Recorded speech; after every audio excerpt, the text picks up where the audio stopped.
Hello YouTube, it's Tony. So today I'll be showing you a Superheat farm guide at the Living Rock Caverns for 2017. So I'm going to be using it at the concentrated gold rocks. Now previously my video got deleted, I don't really know what happened, but for some reason I just noticed it was gone. Unfortunately though, I don't have a backup file, so I actually had to restart this video. So anyways, Superheat farm is basically a Saren prayer, and that requires a light within quest, as well as 91 prayer to activate it. So what ends up happening is, it'll superheat anything you mine automatically, and it requires no nature runes. So the fastest way to get to Living Rock Caverns is by the Max Guild skill portal, and it only requires one level 99 skill, as well as perf access. The other alternative to get here is by the Disc of Returning, which is from the Gower quest. You use the scan option, then leave the surface, then run east and go up. So here's my equipment setup. I have an augmented crystal pickaxe, and the perk I'm using is Hone 5, which will give me 10% more mining success. I'm also using Furnace perk, and there's a chance you can consume the ore for mining XP. Now it doesn't stack with Superheat form, and it will actually take precedence, so essentially you're just losing some smithing XP. I just happen to have this perk because I used it for Alia crablets. But yeah, if you're gonna train smithing here, don't bother with this perk.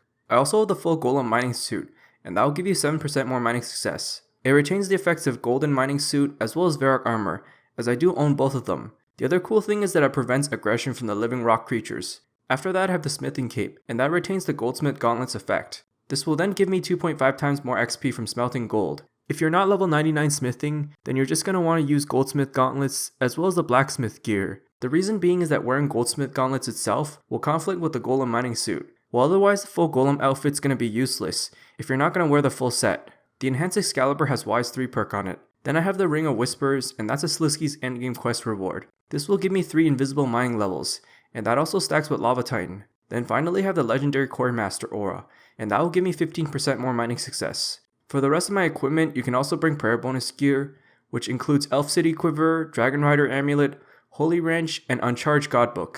Alright, so here's my inventory setup.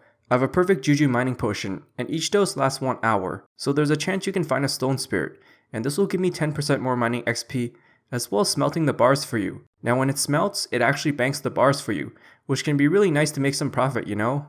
It's pretty amazing, especially how it triggers very often at Living Rock Caverns, and this can make it a lot more AFK. It's also great for Ironmen to stock up on gold bars, which are for simple parts basically. Now I have Perfect Plus Potion, and that retains the effects for 4 hours. I also bring 1 Prayer Renewal or Holy Overload. You don't need more prayer potions than that, as the Superheat form does drain very little prayer. I only needed to drink this once in a while. After that I have a Lava Titan pouch, and that will give me 10 invisible mining levels. Finally I'm using the decorated mining urns, and they're now stackable as of an update on August 2017. You can also bring an urn enhancer for extra XP. So last but not least, there's a regular or decorated smelting urns. Now an update in October 2017 actually made them work with gold bars. Now for some reason the Superheat form doesn't fill the urns. I'm not sure whether it's a bug or intentional, but yeah, you're just gonna bring this when it gets fixed. Alright, so here's my strategy. You're just gonna mine either the middle gold rock or the south rock. The southern rock has a safe spot, so it's really essential for those who aren't wearing golem outfit. So the exact location for the safe spot is just standing south right beside the stalagmites.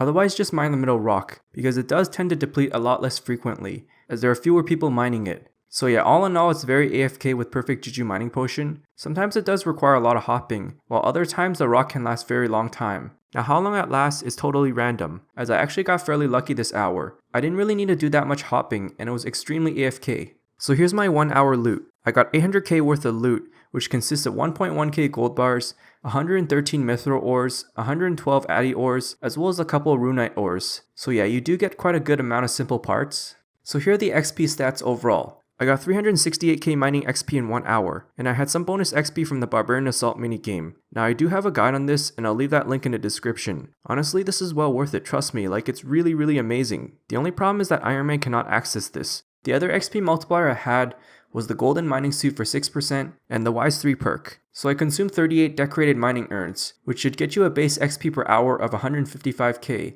If you were to include mining urns, you get 180k XP per hour. As for smithing XP per hour, I got 107.5k.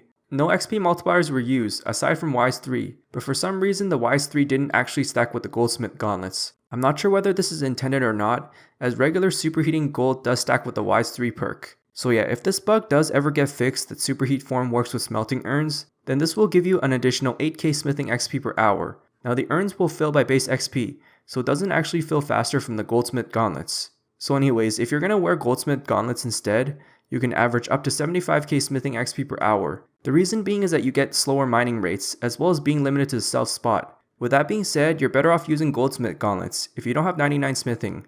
So all in all, this is a really good method for Ironman, as smithing isn't really easy to gather its supplies. Well, for main accounts, I'd say it's an okay choice. It's a good alternative for Saren stones, and it's really a cheap way to train up smithing. Now I do have a full 1 hour footage of this, and I'll leave that link in the description. So yeah, thanks for watching and I hope it helps. If I missed anything, feel free to ask.